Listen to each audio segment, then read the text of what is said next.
Good day, YouTube, and welcome back to the Trooper's Garage.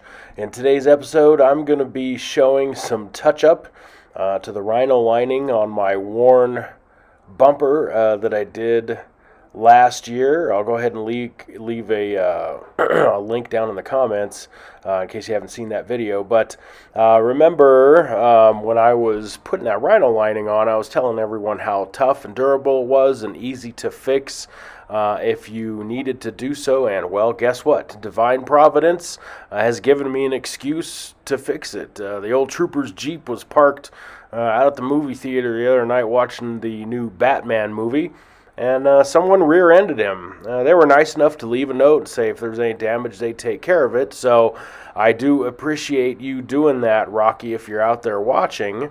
I appreciate that integrity, and I hope everyone out there who follows the Trooper would have done the same thing. But unfortunately, he did scuff a little bit of the Rhino lining off the bumper. So I figured, you know what, I might as well film my process of fixing this, showing everyone just how durable Rhino lining really is, and also showing you how easy it is to fix it should you need to do so on your own personal vehicle. So I'm going to go ahead and show you what happened. So the damage wasn't too bad. As you can see on that corner there's just a little bit of bare metal showing. Just above that, a few chunks taken off, and then over to the right along that angle, a few chunks taken off there too. Now this happened in a parking lot, so it wasn't like a high-speed impact with lots of kinetic energy, just enough to scuff the paint up. And I honestly could probably leave it the way it is right now, but I'm worried that the metal underneath that might start rusting if I don't cover it back up, and then that may compromise how well the Rhino lining is sticking, and it might start bubbling and cracking and whatnot. So you know what? It's a nice day outside. I'm at my second job. I got some downtime right now, so I'm just going to go ahead and take the opportunity and fix it up right now. Alright, first thing I'm going to do is we're going to trim up some of the area where some of this Rhino lining was scuffed. So we got little bits and pieces of rubber that kind of peeled off. And so I'm going to come in, and a couple of them I can just pull off with my fingers, but I'm going to come in with my knife and just trim some of that off because I think it'll interfere with the adhesion of a new coat of Rhino lining. So I'm just going to go ahead. I don't have to go down to bare metal. I'm just going to remove some of those pieces that got partially flayed off here with my knife, just to kind of smooth things up a little bit. And like I said, kind of make sure that we get good adhesion with that new coat.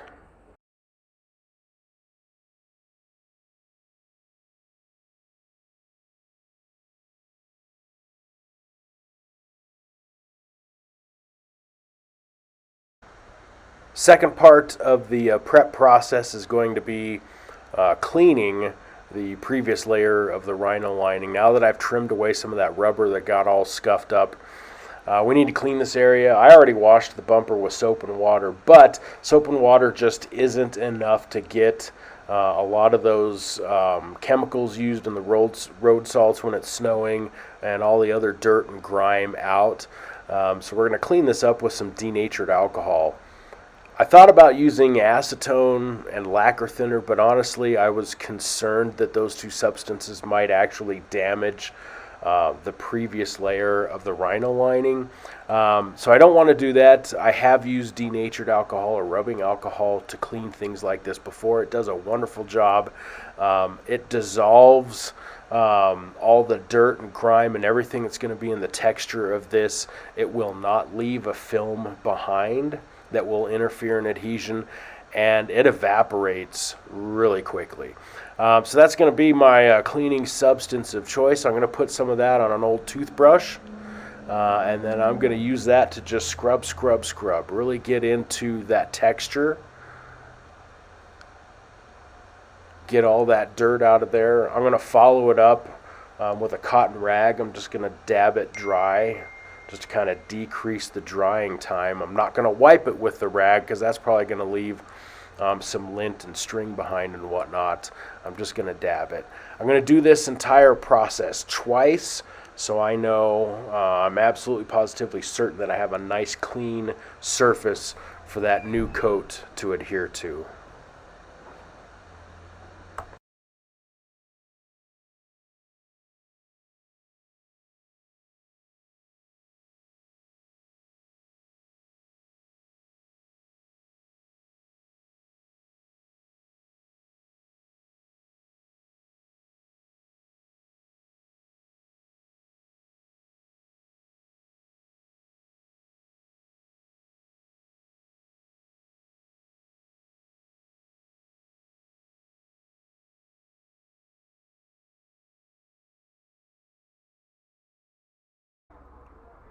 That area is all nice and cleaned up, and it's only going to take a couple minutes for that alcohol to completely evaporate off there. So I'm going to set up my work area. Don't forget, put down some drop cloths or something. I said it before and I'll say it again.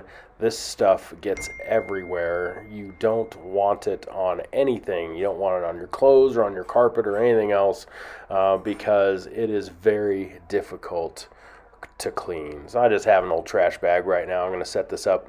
As everyone knows from my previous videos, I like to use these foam brushes here. I have a bag full of 2-inch ones. I've cut a couple of them down to use for the touch-up job, although I'm probably only going to take one of those brushes. We're going to get this can opened up. So this is actually a can I got left over from that job when I originally did the bumper back in, I think, September.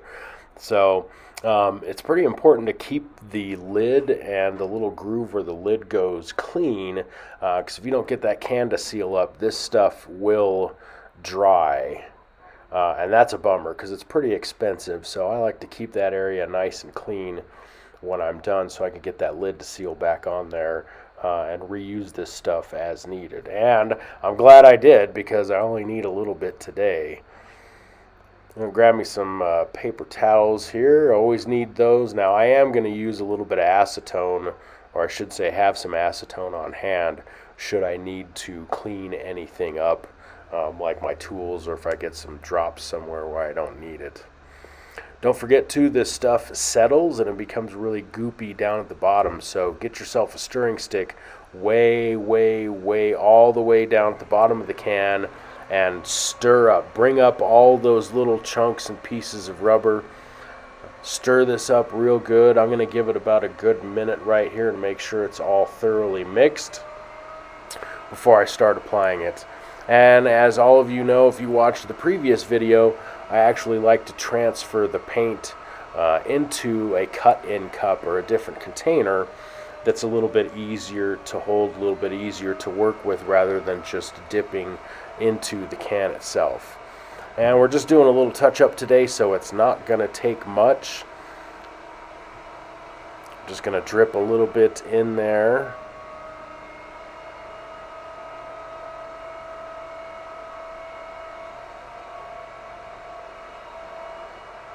That's probably more than enough for today's application. And if not, I'll just come back and grab some more anyways. And now it's time for the application phase. I'm going to lay down my makeshift ground tarp.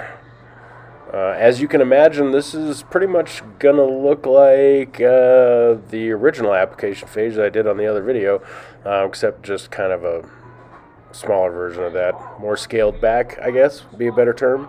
Anyways, I'm just going to dip that brush into the cut-in cup, and I'm just going to start dabbing that paint on there.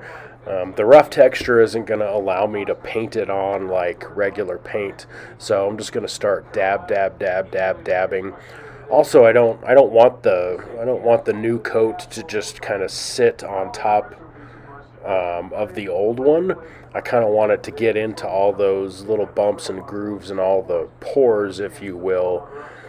So I'm just dab. I'm going to dab it in, make sure it's making good contact with the old coat so no moisture gets in there or anything. starts making it bubble or crack. I almost said crap. Yeah, I'm just going to keep doing that all along the area that I kind of scraped off. I'll work out from the edges maybe about a half inch to make sure that edge is nice and sealed in. And then at the very end, you'll notice I'll just kind of lightly sweep the brush across in kind of a painting motion, just to distribute some of the granules a little bit more evenly. But other than that, pretty simple, really.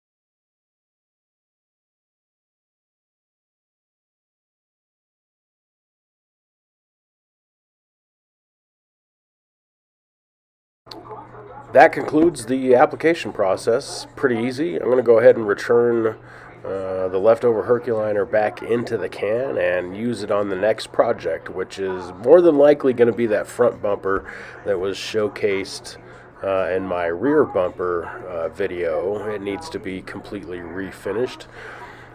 So, like I said, don't forget, make sure the edge of that can lid is cleaned off, and that groove around the can too, where it sits, so that seals up nice and tight. Otherwise, this is going to dry out and set up, and then you're going to end up throwing away like 20 bucks worth of Herculiner, and nobody wants that. Anyways, without further ado, let's take a look at the finished product and see what we got.